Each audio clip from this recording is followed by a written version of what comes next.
going on, everybody? It's TheNidien. We have episode 2 of the revamped Military Monday, and this one's going to delve a little bit about boot camp. I'm probably going to make this a 2-part comm, so I'm not going on into a whole slew of mess, and this ends up being like a 40-minute comm. So I'm probably going to do a little bit of what to expect, and then I'm going to go through my experiences in boot camp and all the hell that I went through as far as, you know, getting in trouble all the time for nothing and all this other good stuff. Some of the funniest stuff that you'll ever see in your entire life comes out of boot camp.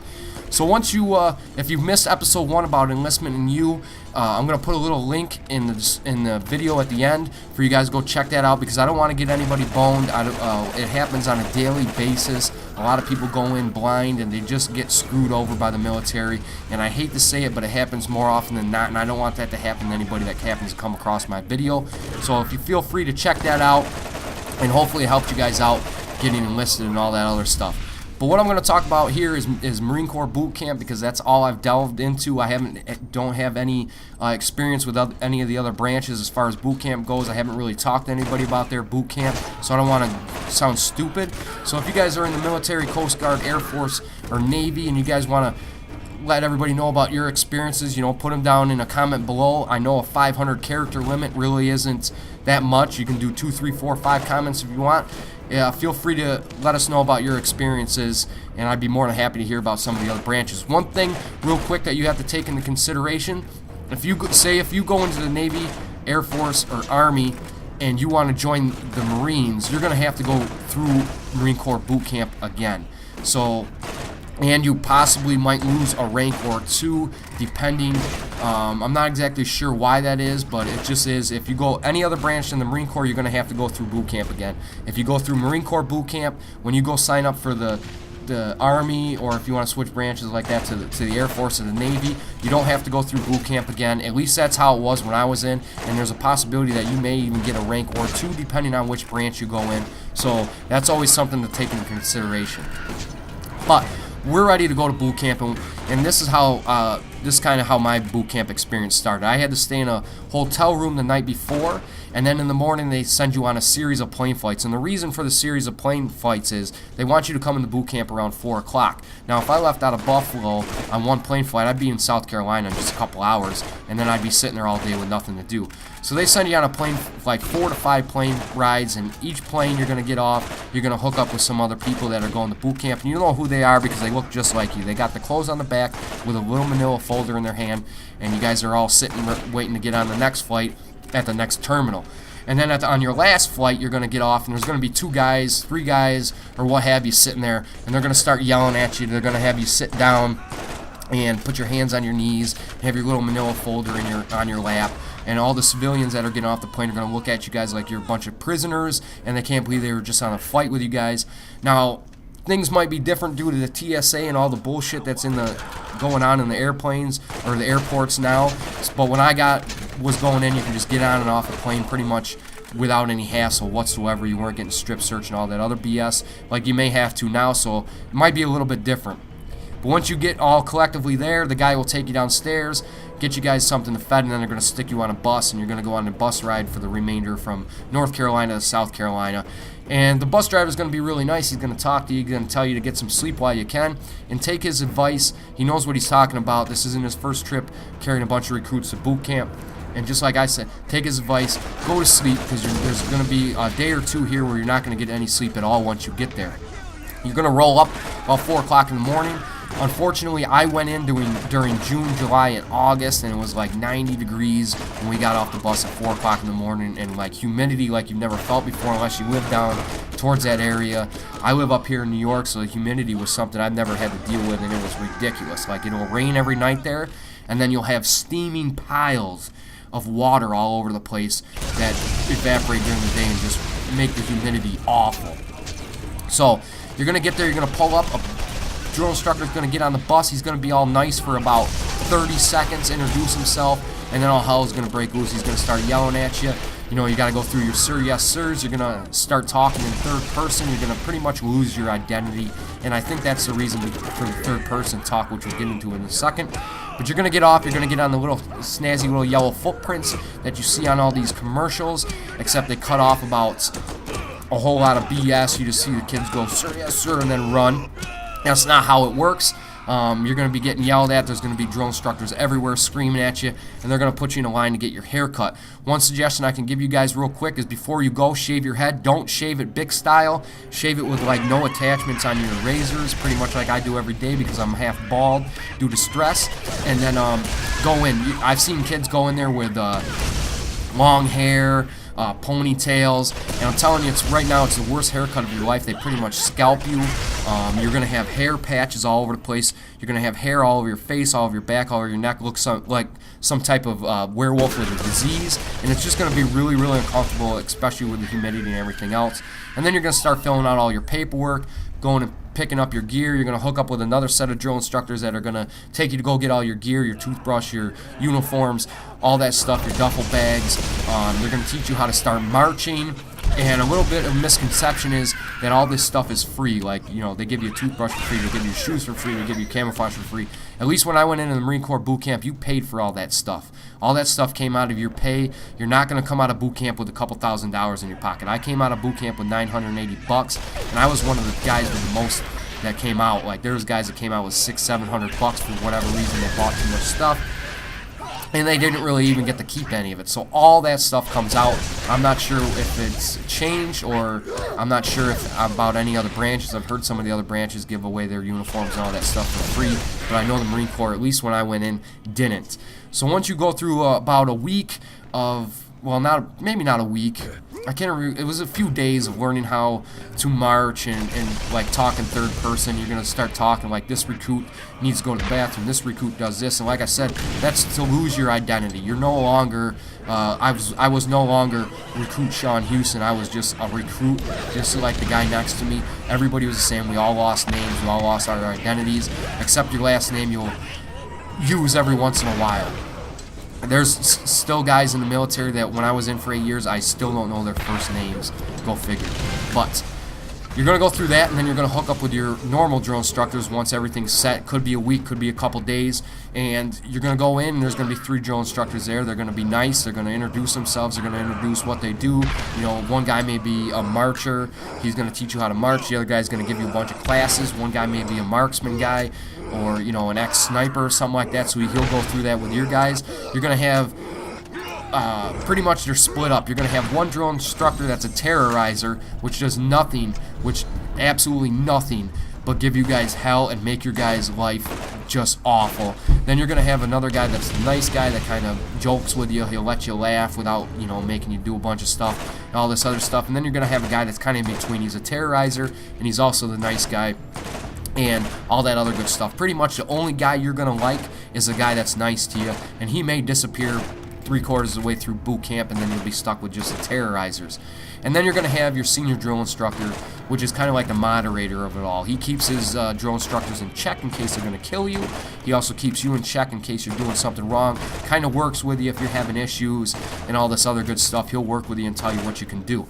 Now, they're going to be all nice for about 10 seconds. They're going to go back in their little drill instructor hut. You're going to talk to your senior drill instructor. He's going to go into the drill instructor hut, and they kind of leave you in limbo. You're kind of looking around like, what's going on? And then all of a sudden, all hell's going to break loose. The drill instructor will come tearing out of there. When they came tearing out of there, for me, one guy was throwing books all over the place.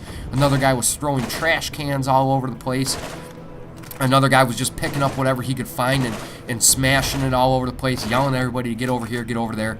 And right now, like I said, the first about 3 weeks are going to be the worst time in boot camp. About the first month, I should say, is going to be the worst time you've ever had in your entire life.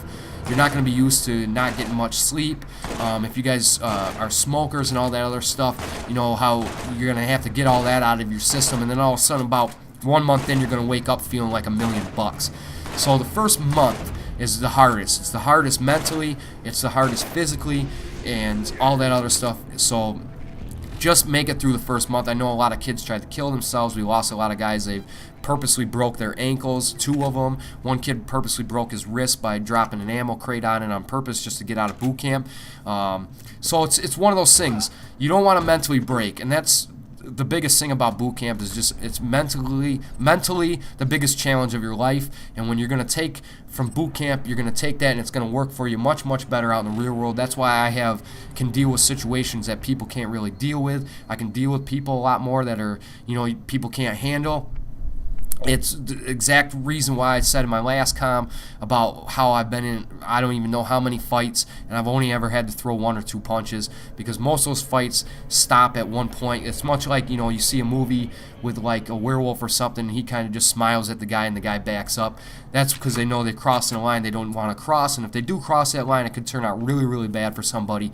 So that's where most of my fights end, because I don't like fighting. I don't need to go to jail. I got shit to take care of. So that mental toughness is going to carry throughout your entire life, and that's what you need to really be ready for, because that's really what boot camp is a mental breakdown. The physical part's going to come. You're going to start out slow, and they're going to build your way up. I can't run worth of crap. I never have been able to, but if I could run 5-6 miles at the end of boot camp, anybody can. So that's one thing they're just going to build you up towards and be done with it. So physically, you have to be somewhat ready, but you also, at the point, you don't have to be completely ready. The problem is a lot of kids go in blind and they aren't physically ready at all. I don't even know how they got through the recruitment phase, and they end up going to PCP. And PCP is one of those things you do not want to go to. It's a physical conditioning platoon, and what it does, whenever you end up going to PCP, there's going to be like certain breaks in the Marine Corps boot camp where you have to take a physical fitness test up to a certain point, and then when you pass that, you move on to the next phase. If you don't, you go to PCP. And what that does, like I said, is it freezes your boot camp time. So what you do, say if you made it a month and a half in, you end up having to go to PCP. Your time stops at a month and a half. You go to PCP, and you're there for 1 until you can complete that test, and a little bit further, and you're there for 2 until another battalion or platoon, company, what have you, makes it up to that point that you're at, and then you can rejoin them. And the problem with that too is you're rejoining a bunch of people you don't know. They're going to give you a bunch of shit. It's just a bad time, and you don't want to go to PCP, so you got to be ready. One thing that I can tell you right now is if you're having a little bit of a problem physically, and you're going to get sick being around 90, 70 other people, especially during shot week, people get sick, which causes everybody to get sick, and you're going to get much weaker depending on that. Weight loss, if you lose a lot of weight real quick, you're going to get weaker, and then you got to build yourself back up. So one thing that worked out a lot for me, because I got really, really sick at one point in boot camp, and I lost I went from doing 16 pull-ups to almost unable to do 5 at one point because I was so weak. And what worked for me to build myself up a lot quicker was I started doing exercises every night during free time. They give you a little bit of free time to write letters or whatever, and instead of writing letters home, I started doing exercises. And one thing that worked out really, really good for me was 1, make sure you do dips. 2, another exercise that one of the drill instructors told me that would help out a lot is this. You want to do 1 pull-up, drop down, do 1 push-up. Jump up, do 2 pull-ups, drop down, do 2 push-ups. So on and so forth until you can't do it anymore, and then repeat it until you really possibly can't even get 1 push-up off anymore.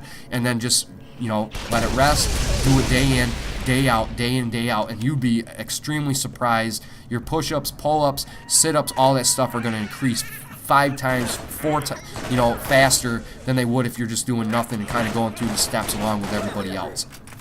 So you got that. Like I said, you're going to have shot week. You're going to get shot up by about 20, 30, 40 different things, and possibly get sick. But the one thing is, I haven't had a cold in 12 years since I've been in boot camp, since shot week. It's one of those things. I don't know what they shot me up with. It doesn't even matter at this point. I'm still alive, and I haven't been sick. You're also going to have a team week in there where you go off and you're going to do, laundry duty, possibly clean the museum, possibly do some cooking at the chow hall. There's a multitude of different things, and that's pretty much just to break the monotony. You're going to get up in the morning, you're going to go do laundry, you're going to go clean the museum, you're going to come back at night, and then you're going to eat dinner and all that other good stuff, and that's pretty much it for the entire week. And it kind of breaks it up and lets you guys relax and let your bodies heal up and all that other good stuff. And then you're going to have your rifle training for a couple weeks, marksman training, all that other good stuff. Hopefully it's not windy and rainy and somewhat just crazy like it was when I was there for you guys, because that kind of puts a bear on it. It might fail some of you guys, so hopefully that doesn't happen. And as far as that goes, you're going to go through a lot of classes. You're going to learn like the Marine Corps history. You're going to learn how to maintain your uniforms, how far down medals and badges and all that other good stuff can be, how to chain of command and all this other stuff. And make sure you pay attention, make sure you study it, because you're going to get asked questions, and if you don't know the answer, you're going to get absolutely shat on. So just make sure you study, make sure you pay attention, because there's going to be tests throughout the whole entire thing. One thing that I know for a fact they're probably going to do to you guys is all gather everybody up in a room, tell you you're going to the war, your boot camp's stopping now, they're going to stick you on a boat, you're going to finish your boot camp on a boat and get ready to go to war. When I was in, they told us we were going to war with China, so I knew it was bullshit, but it does play with a lot of kids' minds. You know, kids started crying, they started freaking out and all that other good stuff. That was when I was in. Today, it's a much different story. There's a real high possibility that that actually might happen to you guys. So, you know, put that in the back of your head. I, at this current point in time, couldn't tell anybody, yeah, military is going to be a good option for you guys. I wouldn't tell anybody to go to the military at this point in time. It's much, much different than when I was in. And there's, you know, I don't want to see no 18, 19-year-old kid thinking that's his only option, then going off and getting shot and killed before he can even see his 20th birthday. It's not something I like to see. It's not something I like to read about. And it's not something I can tell somebody to do. I can't sit here and say military is a great option for you. It's one of those things you got to really, really take into consideration over a whole, not just like, what can they do for me now? It's guaranteed pay. It's a guaranteed job. It's going to get me out of this place. Well, yes, but at the same time, it could also get you killed. So just pay attention to that and be safe. So that's pretty much the gist of what you're going to go and look at in boot camp. You know, be physically prepared to a certain point if you're not already in great condition, like I said. Mentally, just be mentally strong. I know a lot of people that I talked to today are like, I couldn't do boot camp, I'd punch a drone struck in the face. I can guarantee that it's all bullshit, it's all talk. You're going to also run into a lot of people that made it halfway through boot camp, made it halfway through MEPS and failed some tests, or actually just too dumb to go into the military, but then they'll think that was actually, they'll talk like they were a Marine, that they've been in the Marines. I run into hundreds of these types of people all the time, and it's pathetic, and I just don't have time for that. I just say yep and walk away, because that's something that, you know, I don't go around and gloat about being in the military or in the Marines. I don't go out making a point to tell everybody in the world on a daily basis of what's going on. So, you know, but at the end, it's always, you know, it's part of me, it's part of what I've been through, and I take that, you know, it's something that, you know, I take personally when people that I know for a fact didn't even make it through boot camp yet they want to act and talk like they've been in the Marine Corps and all this other good stuff.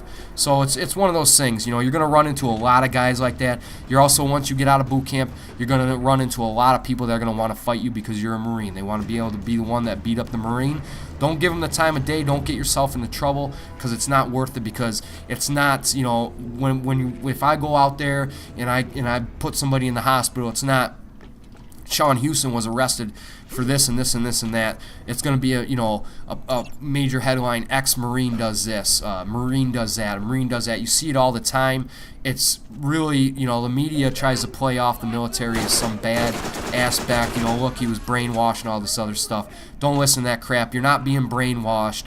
You're being molded into the person that they need you to be, and your brain is still your brain. All the brainwashing BS and the baby killer BS is all crap. So don't play into that. Don't let these guys get to you.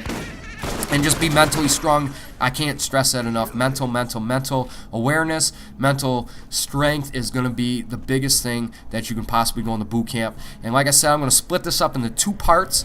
The second part is what I'm going to talk to you guys about, of what I went through in boot camp and all the experience I had, because it's like some of the funniest stuff you'll ever see in your entire life comes out of boot camp, and stuff you'll never forget. And just my overall experience, I was probably one of the worst recruits possible, as far as getting in trouble all the time. So I want to show you guys what I went through and how not to go through that part.